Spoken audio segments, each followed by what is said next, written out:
Halo, Assalamualaikum semua. Perkenalkan saya, Ayu Rizalafa dari Pendidikan Biologi Universitas Syah Kuala. Nah, pada video kali ini saya akan membahas tentang salah satu dari organ tubuh manusia yaitu kulit. Nah, bagaimana sih cara sistemnya kulit ini bekerja? Untuk mengetahuinya, kita bisa langsung menyaksikan video berikut ya. Eits, tunggu dulu. Sebelumnya dimohon teman-teman untuk menekan tombol subscribe, like, dan komen ya. Terima kasih. Dadah!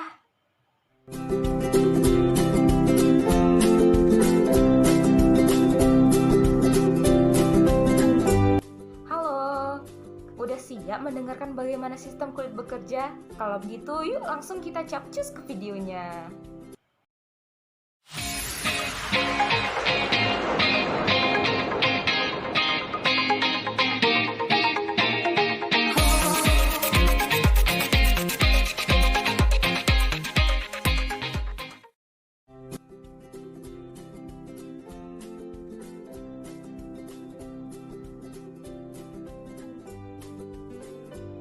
Bayangkan sebuah baju super buatmu. Anti kusut setelah bertahun-tahun bisa memperbaiki dirinya sendiri, kedap air, punya pendingin dan pemanas, dan melindungimu dari bahaya dan radiasi. Dan gratis tentunya. Tuh, kamu sedang mengenakannya. Kulitmu. Kulitmu terdiri dari 3 lapisan, epidermis, dermis, dan hypodermis. Perjalanan kita dimulai dari epidermis yang merupakan lapisan terluar kulit. Lapisan kedap air ini adalah pelindung tubuh dari bakteri dan cedera. Pelindungnya dilengkapi dengan keratin, zat yang memperkuat rambut dan kuku. Umur pelindung ini tidaklah lama, namun sel yang sudah mati akan digantikan dengan sel baru setelah 4-6 minggu. Ngomong-ngomong, sebagian besar debu di rumahmu adalah sel kulit mati. Mereka biasa memanggilku butiran debu. Kita juga berganti kulit, tapi karena prosesnya sangat lambat, kita tidak menyadarinya. Jika kamu menonton prosesnya dalam video time-lapse, prosesnya mirip seperti ular yang berganti kulit. Hanya saja, kulit manusia jauh lebih besar. Jika direntangkan, kulit orang dewasa rata-rata berukuran 2 meter persegi dan bobotnya sekitar 9 kg, atau kira-kira seperti selimut berukuran sedang. Epidermis terlihat seperti pabrik dengan ban berjalan tak berujung berisi sel. Tapi ini bukan satu-satunya pelindung kulit. Mari berjalan lebih jauh dan temui ksatria sel imun yang tinggal di sini. Limfosit. Mereka melawan bakteri dan mikroba yang berhasil menembus pelindung luar. Hai kawan, kami bukan cari masalah, cuma cuci mata kok. Mari masuk lebih dalam, ke bagian bawah epidermis. Pembuatan pelindung tubuhmu terjadi di tempat ini. Di sini lapisan pelindungnya lembut dan perlahan makin kuat. Lihat, itu sel penghasil melanin. Seseorang bisa berkulit gelap karenanya, tapi bukan karena sinar matahari yang bisa mengubah warna kulit.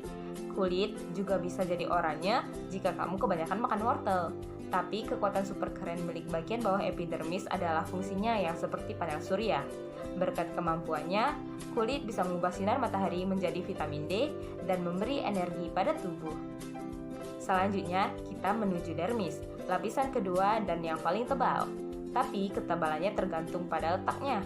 Yang paling tebal ada di tumit, dan yang paling tipis ada di kelopak mata. Sekarang, kita berjalan menembus kulit tanganmu, tapi perjalanan kita masih panjang. Di dalam dermis, kondisinya licin dan basah. Yang pertama terlihat adalah untaian seperti hammock dan karet gelang. Dengannya kita bisa melakukan lompatan akrobatik. Ini adalah protein. Berkat mereka, kulit jadi cukup elastis. Lompat sekali lagi dan kita mendarat dekat 2 hutan. Yang pertama adalah hutan saraf dan perasa. Aduh, jangan disentuh. Mereka sangat sensitif. Syaraf merekam bahkan sentuhan yang paling kecil, perubahan suhu, dan mengirim sinyal ke otak. Lalu otak mengidentifikasi sinyal ini dan membuatmu merasakan sakit, hangat, dingin, basah, kering, dan bahkan beri. Tapi, kalau kulit itu sensitif, mengapa kamu tidak bisa mengkritik diri sendiri? Saat kita melakukannya, otak sudah tahu lebih dulu bagian mana yang dituju. Ia juga tahu kekuatan dan intensitasnya.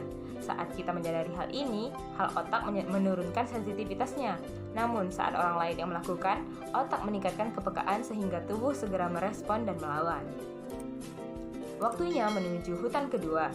Hutan ini penuh dengan rambut yang terlihat seperti pohon raksasa. Mereka tumbuh di mana-mana, tapi bukan tanah tempatnya berdiri, melainkan otot-otot kecil. Saat takut, kedinginan, atau bahkan mendengarkan musik yang luar biasa keras, otot ini berkontraksi, membuat rambut berdiri tegak. Ada banyak pembuluh darah di area ini untuk menjaga suhu tubuhmu. Di saat berolahraga di gym, pembuluh ini mengembang. Dan jika berada di jalanan yang dingin dan lupa mengenakan pakaian hangat, pembuluh darah mengencang untuk menyimpan panas sebanyak mungkin. Tapi, jika kamu lari maraton di bawah terik sinar matahari, lihat kulitmu mengucurkan keringat dari sini. Ngomong-ngomong, keringat sebenarnya tidak berbau. Bau busuknya muncul saat menyatu dengan bakteri di kulit. Kita sudah melakukan pendinginan. Sekarang, mari kita bertualang lebih jauh. Lapisan ini sangat indah dan memukau. Keseluruhan struktur kulit bergantung pada dermis. Ia seperti fondasi bangunan, dan tentunya bangunan itu butuh pengaman. Dermis memiliki sistem penjaga keamanan khusus bernama fagosit yang melawan bakteri.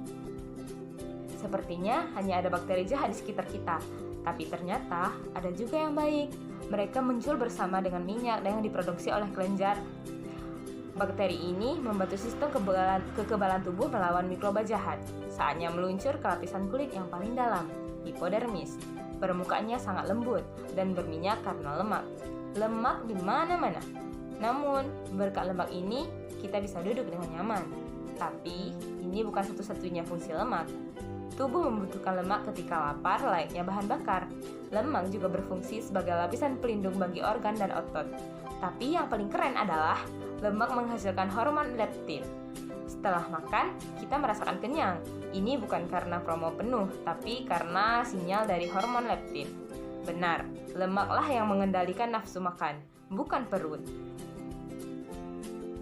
Misalnya, sebuah bakteri kecil tapi cerdik berhasil menyusup dan melewati pasukan pengaman, lalu masuk ke bagian dermis, meluncur melewati kelenjar minyak melalui hutan rambut, dan lolos dari fagosit untuk kemudian menyusup lebih jauh ke dalam lapisan lemak.